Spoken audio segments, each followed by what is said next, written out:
Hi, welcome to Overthinking Entrepreneur. I'm Megan, and I've had a successful online business for a few years now, and I think I overthought probably about 90% of my decisions along the way.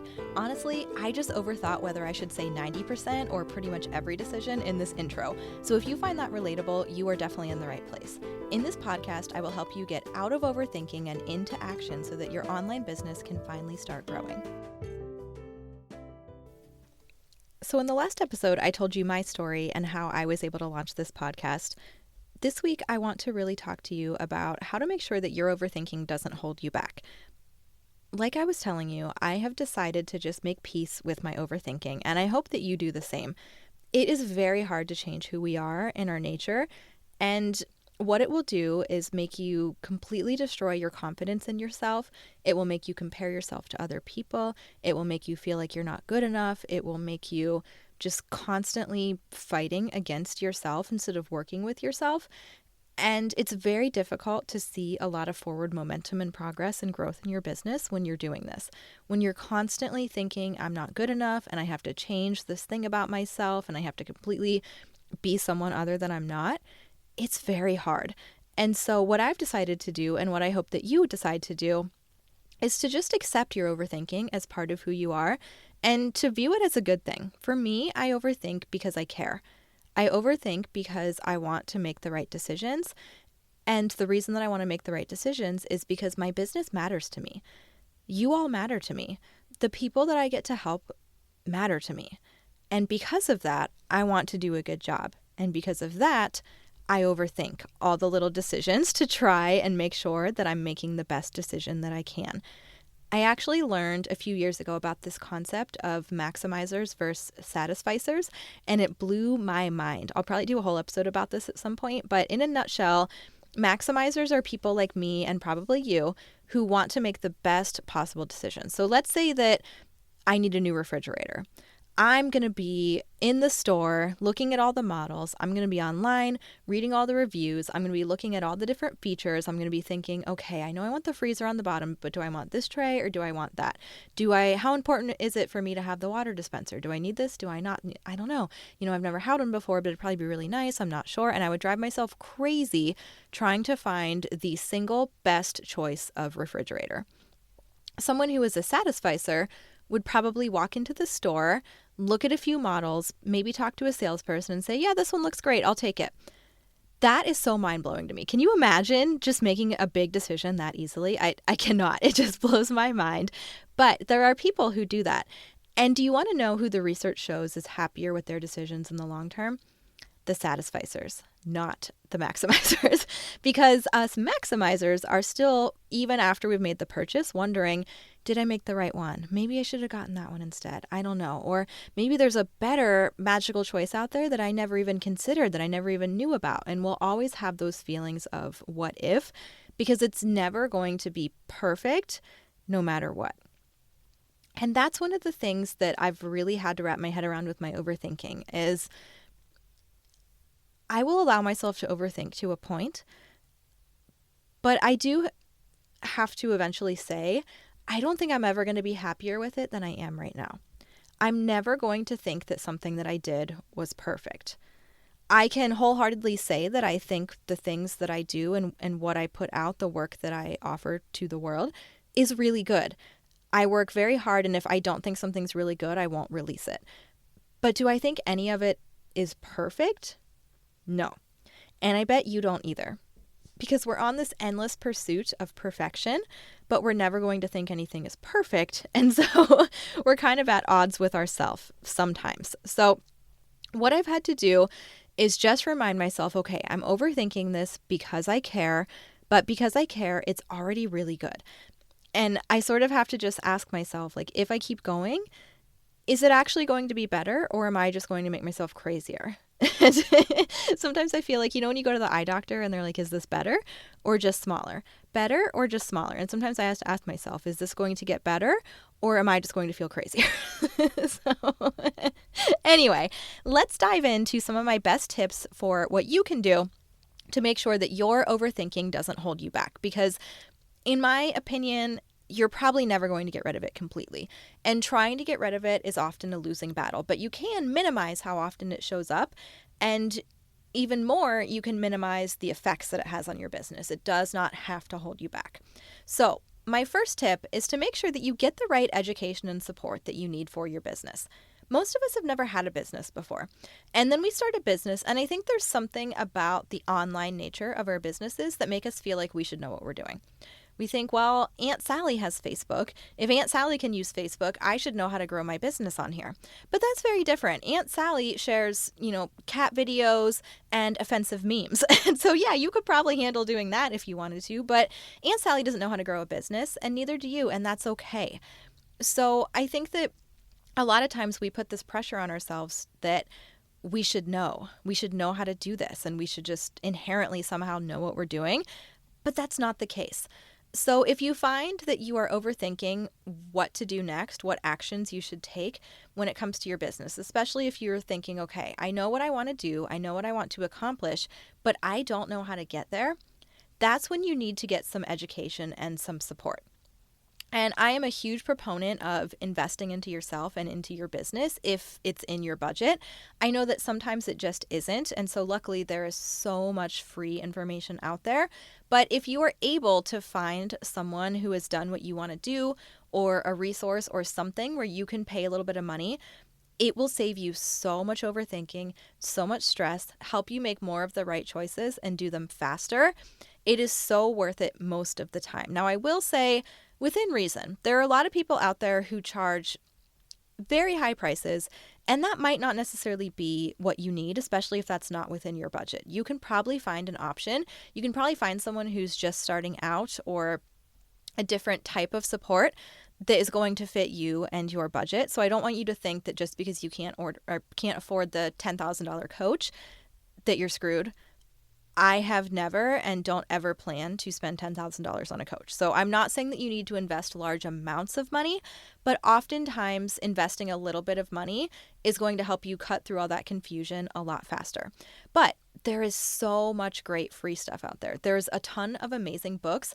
Get a library card if you don't have one. I am always shocked how many people don't have library cards these days. I love libraries, and especially I have a toddler right now. Most libraries have a really great children's area, so I am a huge fan of libraries. But if you don't have a library card, get one, because there is so much information that you can learn about your business if you are a reader. You can also find podcasts that will help you learn what it is that you need to do. There are people that do YouTube channels. There are blogs. There are people, I still do Facebook Lives. That's how I got my start. There are people that do live content.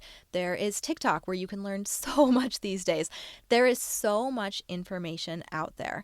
And so if you are overthinking because you don't know what to do, there's nothing wrong with not knowing what to do. That is normal. And I want you to understand and normalize that it's okay to not know how to do something that you've never done before.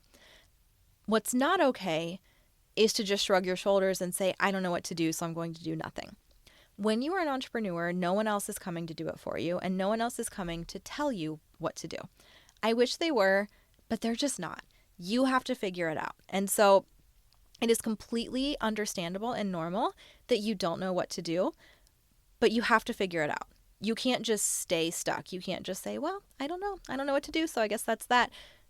No, you have to move forward. You have to find the education. You have to find the support that you need in order to be able to move forward.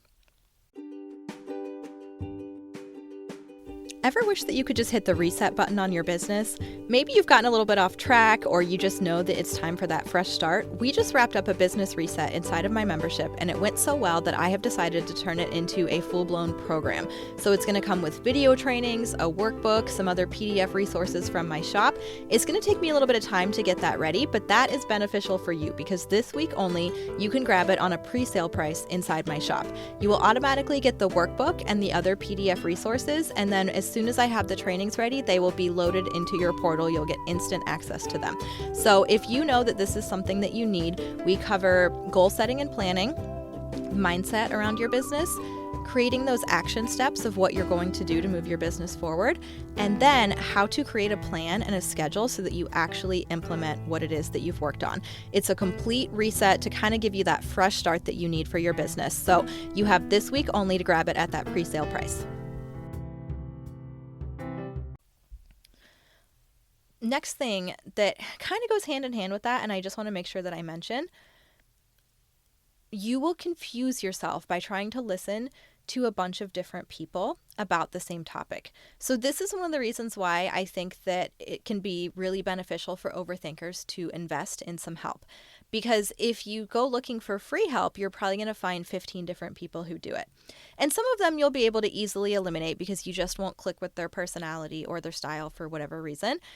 But a lot of times you'll find more than one person who you really like, and they might have different recommendations because everyone does things a little bit differently.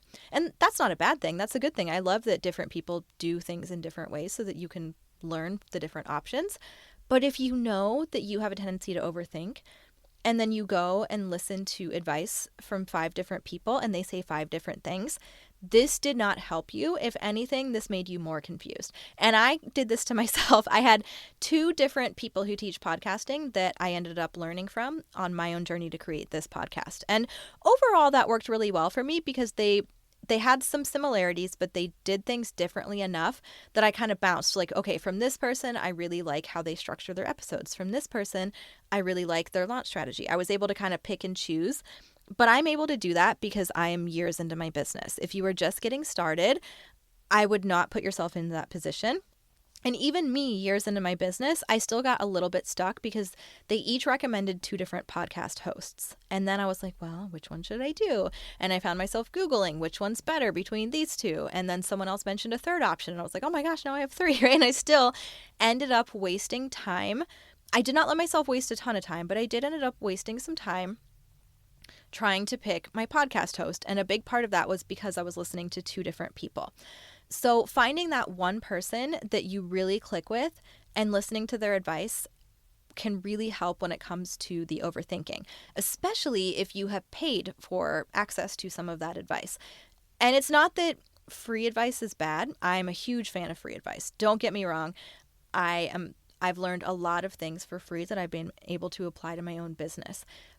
But I will say that for myself, if I've paid for something, I'm much more likely to follow through with it and not overthink as much because I'm like, well, I paid for this, so I need to use it. I need to make it worth the money that I spent. I need to follow this plan that I bought and not be out looking at a bunch of other free stuff because it's not going to be better than this thing that I've already paid for.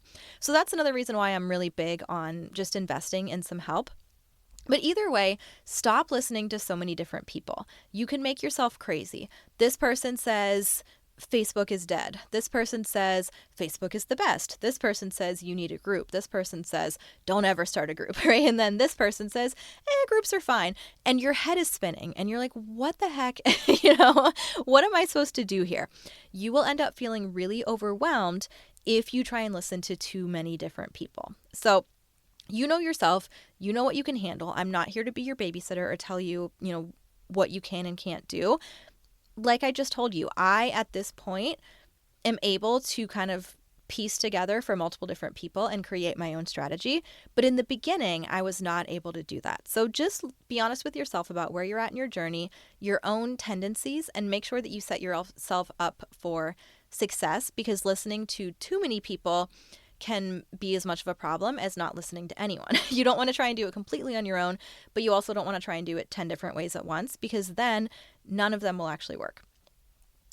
Next thing that you want to do, this is a little mindset trick that helps me a ton, and I use this with my clients all the time. If you find that you're overthinking because you have a lot of different ideas and you like them all and you can't decide which one you should pick, I have a secret for you. You can do them all. You just can't do them all at the same time. So what I like to do is say to myself, okay, I can do all of these ideas eventually. Which one do I want to do first? Which one do I want to do right now? And that gets me unstuck because sometimes I'm sitting there and, especially I have my shop that I've created that has all of my guides and content prompts and resources and all my digital products that to help you guys at a really affordable price. And I have so many ideas of more things that I want to get added to the shop. And when I sit down and I think about all of them, I get really overwhelmed and I can get very stuck. If I say, well, I want to do all of these, how do I decide which one? I don't know which one to work on. So I just do nothing instead. What I do is I make myself take a pause and I say, okay, I am going to create all of these eventually. Which one do I want to work on right now? And that mindset shift has made such a difference for me. And I have used this with so many of my clients. And it's like I can feel the weight of the world come off their shoulders when I say this. So keep that in mind next time that you're feeling overwhelmed with a lot of different options. You can do all of them. This isn't either or. This isn't picking one thing and saying that you have to give up the others. It's just, which one do I want to do right now so that you can get back into taking some action. Next thing that makes a difference when it comes to your overthinking is building that confidence in yourself. And confidence is one of those tricky things that makes such a difference in how you show up, in your marketing, in the results that you're getting, really everything to do with your business. Confidence is a factor. How much you put yourself out there, how much you really go for it, how much you charge, whether you say yes to that thing that scares you, confidence plays into all of it. And the more confident that you feel, the more easily you will make a decision. When you feel like you're not good enough and like you don't know how to decide, and especially if you feel like you always choose the wrong thing, and then you're trying to make decisions, it's going to be really hard. So I want you to be mindful of your confidence and create a plan for what you can do to help build more self-trust and self-confidence, because at the end of the day, the things that I've done that have really made a big difference in my business are the things when I listen to my gut feeling. They're not the things that someone else told me what to do. They're the things that I did, possibly even against someone else's advice. I've had times where someone told me what to do and I was like, yeah, I don't want to do it that way. And I decided to do it my own way and do my own thing. Those are always the things that have brought me the most results in my business. So building that confidence and that trust with yourself is huge. How do you build confidence? Well, first thing, you have to take action. You're never going to think your way to success or think your way to confidence. You have to actually do it. Think about, let's say that you've decided that you want to learn how to shoot a basketball better. You can read all the books in the world about how to play basketball. You can watch YouTube videos from professional coaches and listen to them talk to you about the angle that your hand should be at and how you should stand and how you should generate the movement and all of these things. You can learn about all of it conceptually. But when you actually step onto that basketball court, it's called a court, right? I don't know why I picked a sports example. I so don't sports. But when you step on that basketball court, do you think you're going to feel confident that you can make the shot? No, right? You have all the knowledge, but you've never done it before. So confidence comes with that combination of knowledge and action. If you don't acquire the knowledge, if you don't know what you're doing, it's really hard to feel confident, but also you have to do the thing to build the confidence. You can't just learn about it conceptually and then say, okay, magically I'm confident now. Instead, you have to try it. You have to do it. You have to start taking action. And I know that sometimes it's hard. And a lot of times we think we need to have the confidence before we're ready to take the action. I want to challenge you to do it the other way around. Take the action knowing that it can help build the confidence. Stop waiting to feel confident. Stop waiting to feel ready before you can do the thing. Say, I'm going to do the thing, and that's what's going to help build my confidence in the long term. So get yourself the right education, like we already talked about, but then taking action is what's going to create that confidence. And you don't have to, you're going to mess up along the way. You just are. Mistakes will happen. But what I can tell you is that when you're out there actually making mistakes, usually you don't even feel that bad about them. I personally feel much worse about the action that I didn't take than about mistakes that I made. Because I'm proud of myself for just trying, especially when it's something I've never done before. I'm not going to beat myself up for trying something brand new and making a mistake. At least I tried it. At least I pushed myself to do something new. I feel like a lot of times I think it's scarier. I think making a mistake would be worse than doing nothing.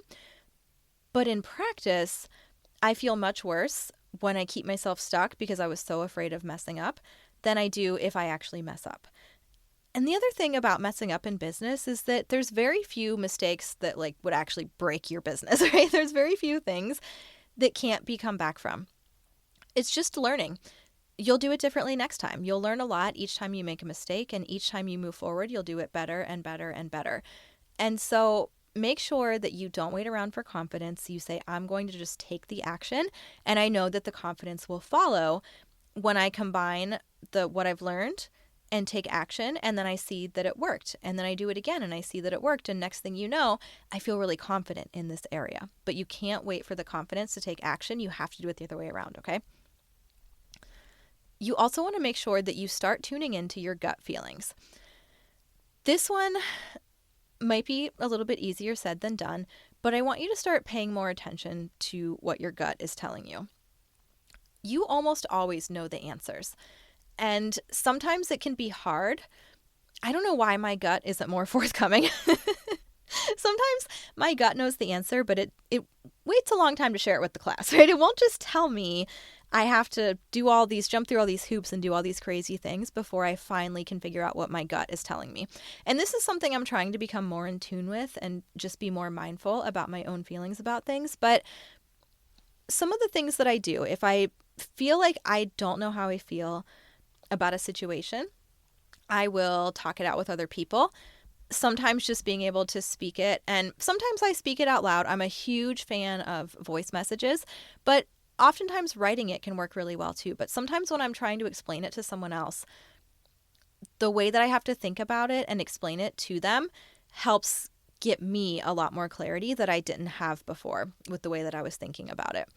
The other thing that I find really helpful, and I don't know if you'll find this relatable or not, hopefully I'm not just the weird one here, but I find it so helpful if I'm trying to make a decision to tell someone else about it and ask what they think I should do.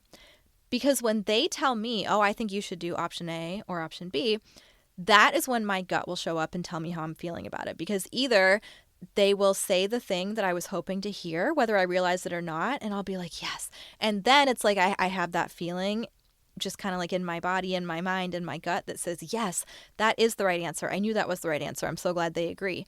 Or they'll be telling me, I think you should do this one, and here's why. And the whole time I'm like screaming at myself to not interrupt them, because what I want to do is say, no, you're wrong, and here's why. Either way, whether I agree with them or whether I do the complete opposite of the advice that they gave me, a lot of times getting this advice from someone else allows me to find the clarity with my own feelings. Now I can understand how I felt about it all along, but I couldn't figure that out on my own. But once someone else told me what they thought, I either realized that I completely agree and I'm so relieved that's what they said, or I realized I completely disagree. But either way, now I get to move forward because I know what I actually want to do. And then the last thing that I think is really important to make sure that your overthinking doesn't hold you back is to get some external accountability.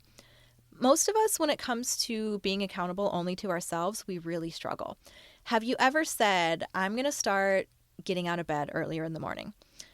That example is so real in my life right now because I naturally am a night owl. I prefer to stay up late and sleep in, but I have a toddler.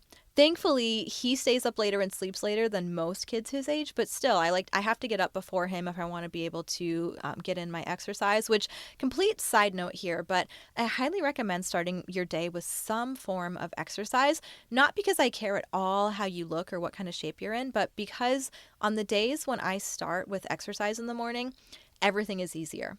I take a lot more action and I don't overthink as much. So little bonus tip for you there. But if I want to be able to have my day play out the way that I want it to, I have to get up earlier than would be my preferred time to get out of bed. And I really struggle with it. So when it's only me, when it doesn't affect anyone else if I get up or not, I will lay there for a long time. If I say, oh, I want to get up today because I'd really love to get some work done this morning before Clark gets up, sometimes I do it. Most of the time I don't. Most of the times I end up just laying there and wasting time. And by the time I get up, I don't have time to do what I was hoping to do. But if I have a client call scheduled for early in the morning, sometimes I will meet with people in the morning before he'll be awake so that it's nice and uninterrupted. I get out of bed on time because I know that there's someone else who's depending on me. I know that my client is going to be sitting there on Zoom or phone call or whatever format we meet waiting for me, and I'm not going to show up. They're just going to be sitting there and waiting and waiting and waiting. And so because I don't want to let someone else down, I actually get out of bed. And we can apply this same concept to your business. It's the same thing with work or with school, right? You did things that you didn't feel like doing, all the time as part of school or as part of your job because you didn't want to fail or get fired. They weren't things that you were necessarily motivated to do or really excited to do, but you knew that you had to do them because someone else was holding you accountable to do them. So bring this into your business. Find ways that you can have some external accountability. A big way that I do this is by telling people what I'm working on. Now, I've been in business for years, and I do have a really great audience of people that, look out for everything that I do and sign up for everything that I put out there, which means so much to me. So I do find that that is a really great source of accountability that might or might not work well for you depending on where you're at in your own business journey and your audience growth. But what I will do is if I have an idea for something that I want to create, I tell people about it because I know that if it only lives in my brain, it will probably go to my Notes app to die. Do any of you absolutely love the Apple Notes app? My entire life is in the Apple Notes app. And I bet if I scrolled back through all of my past notes, I would find so many great ideas for programs and prompts and things to put in the shop, and who even knows what is in there, because a lot of times I write ideas down and they get buried and I forget about them. And the reason that this can happen is because I have a million ideas all the time and a lot of things that I want to work on, and also because I use my Notes app for everything, so things get buried very easily in there. But if it's only me, if I'm the only one that knows about it, it's so much easier for me to just completely forget about it and never do it again. So for those things that I really want to get myself to take action on, I tell other people. If someone else is waiting on it, if someone else knows that it's coming, if someone else knows that I'm doing this, then I will actually follow through with it because I don't want to let them down. I don't want to let anyone else down. So this is a really easy way that you can do that. And it's also a great marketing tool to tell people what you're working on and kind of take them through the journey of creating it. Does a lot of your pre-launch content for you and keeps you on track and accountable and moving forward progress because you're putting it out there publicly. You can also do this by finding an accountability partner, finding a friend who you agree to hold each other accountable and check in each day. The one thing I will say is make sure that you choose your accountability partner wisely, because sometimes two accountability partners can just bring each other down instead. When I was in college, I had a class that I took with a friend of mine, and I was like, this will be so fun. We'll go to class together. We'll grab lunch after or whatever. You want to know what actually happened? I have never skipped a class more times in my life than that class. Now, part of it was the choice of friend. He was not my most studious friend, and half the time when I would text him, we lived in the same dorm building. So I'd say, okay, you ready to walk to class? And he'd be like, oh, I'm not going today. And then I'm like, oh, if you're not going, I'm not going. And half the time I'd have my shoes on. Like I was ready to go. But then I was like, oh, if you're not going, I'm not going either. And I would take my shoes off and I would do something else instead. So sorry, Mom, or anyone else listening to this. But so make sure that when you are choosing your accountability partner, that you choose wisely and you choose someone who is actually going to push you and not someone who might help you just make excuses to each other. But accountability partners can be a really great way to do this. Another way that you can do this is the support of a mentor, some sort of coach, someone who is guiding you. So I took piano lessons as a kid, and I wish that I had kept up with them. To be honest, I just have really tiny hands, and my piano teacher was honest with me and said, I don't want you to think that you shouldn't pursue this if you really love it. But the reality is, you're never going to be the most amazing piano player because your fingers just aren't long enough. Same thing with guitar. I want to learn guitar, and my hands just are not big enough for a guitar. So, but anyway, when I took piano lessons, I could have self-taught piano. There's enough content out there, especially now.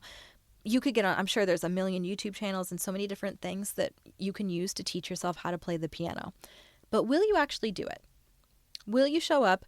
Will you practice? Will you move through the lessons at the pace that you want to? Depends. You might. If you have a lot of self-discipline, that's awesome. But for most of us, we won't do it. So taking lessons with my teacher, who I really liked, I loved my piano teacher. I didn't want to let her down. I didn't want to go in and have her be disappointed in me. I didn't want her to be able to tell that I hadn't practiced. I didn't want her to feel disappointed in me. So that accountability to my teacher and knowing that I was going to see her every Saturday morning made me want to practice because I knew that I was accountable to someone, not just myself. So finding support of a mentor, a coach, someone who can help guide you and also hold you accountable and push you to do the things that you say that you're going to do can make a huge difference. Accountability is one of my favorite things that we do inside of my membership. I get to provide accountability to my members, but then they also provide that accountability to each other. And we actually just started a new group chat specifically for accountability, and I was excited about it. I thought it was going to be great, but I wasn't 100% sure how I thought it was going to go. Part of the reason why it's working so well is because of the quality of people that we have in the membership. So again, if you get together with a bunch of friends who all make excuses and all don't go after the things that, push them out of their comfort zone, and they all just stay stuck and overthink, that group is not going to benefit you.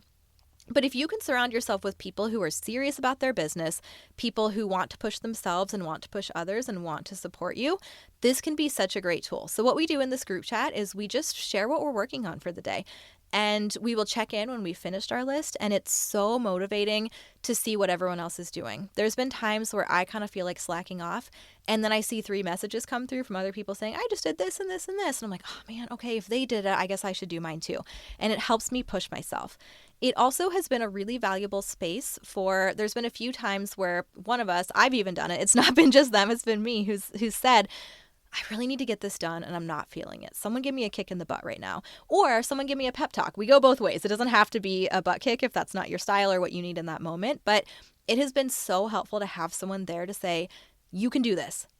Quit overthinking. Just go do it. It's like, okay, that's what I needed to hear. I'm going to go do it. So finding some form of accountability like that can make a huge difference. We would love to have you in the squad if what we do in the membership sounds like the kind of accountability that would help you. But you can do this with your friends. You can do this with your spouse. You can do this with really anyone.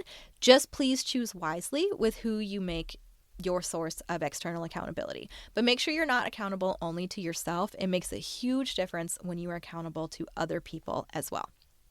Okay, your action step for this episode is to pick one area where you lack confidence and find a way that you will educate yourself and take one scary action in that direction. So remember, when we talked about how you build confidence, it comes with a combination of educating yourself around that topic. So anything that you do feel unsure about, anything that you're unfamiliar with, anything that you lack experience with, go find a podcast, go find a book, go find a YouTube channel, go find a blog. There is so much content out there that can help you with whatever it is. So find a way that you are going to intentionally educate yourself in this area. And then I want you to pick one action step. It can be something small, ideally something that scares you a little bit, makes you a little bit uncomfortable, and take that action. Because action almost always creates more action. And you cannot just learn your way to confidence.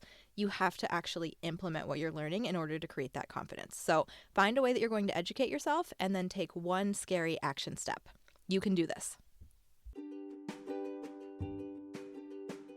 I hope this episode inspires you to go take action on something you have been overthinking. As much as I wish you could, you cannot think your way to success, so promise me you're going to go take some action today.